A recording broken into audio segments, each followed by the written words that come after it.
তুলি তুলা নিয়েছিলাম শাহবাগ থেকে 400 টাকা থেকে কিনে ভাই। শুধু বঙ্গবন্ধুকে ভালোবাসি তার কারণে, তাছাড়া রাজনীতির সাথে কোনো সম্পৃক্ত নাই।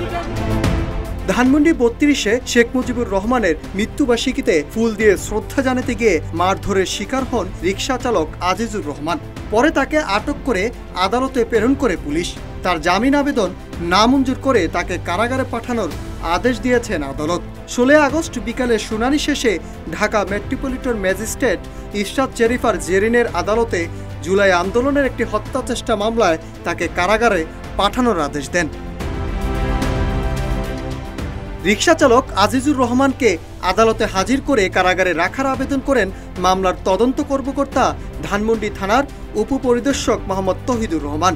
তিনি সরকার পতনের আন্দোলন চলাকালে 2024 সালে 4 আগস্ট সায়েন্স ল্যাব এলাকার গুলিবিদ্ধ মোহাম্মদ আরিফুল ইসলামের করা হত্যা চেষ্টা মামলায় আজিজুরকে গ্রেপ্তার দেখান। এদিকে আসামি পক্ষের আইনজীবী ফারজানা ইয়াসমিন রাখি তার জামিন আবেদন চেয়ে আবেদন করেন। শুনানি শেষে আদালত তার জামিনের আবেদন নামঞ্জুর করে কারাগারে পাঠানোর আদেশ দেন। এখন যে কোনো ব্র্যান্ডের পুরাতন এসি বদলে নতুন ওয়ালটন এসিতে উপভোগ করুন 25% ছাড়।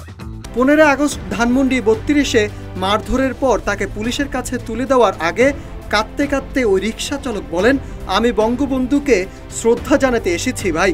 আমি একটা ফুলের তোড়া কিনছিলাম শাহবাগ থেকে 400 টাকা দিয়ে ভাই। আমার বহুত কষ্টের টাকা, আমি সারাদিনে এই টাকাটা ইনকাম করছি। আমি শুধু বঙ্গবন্ধুকে ভালোবাসি তার কারণে। আমি কোনো রাজনীতি বা দলের সঙ্গে সম্পৃক্ত না ভাই। এ সময় উপস্থিতি কয়েকজন তার রিকশাটিও ভাঙচুরের চেষ্টা করেন। রিকশা রেখে পালানোর চেষ্টা করলে কয়েকজন তাকে মারধর করে। পরে পুলিশ এসে তাকে নিয়ে যায়।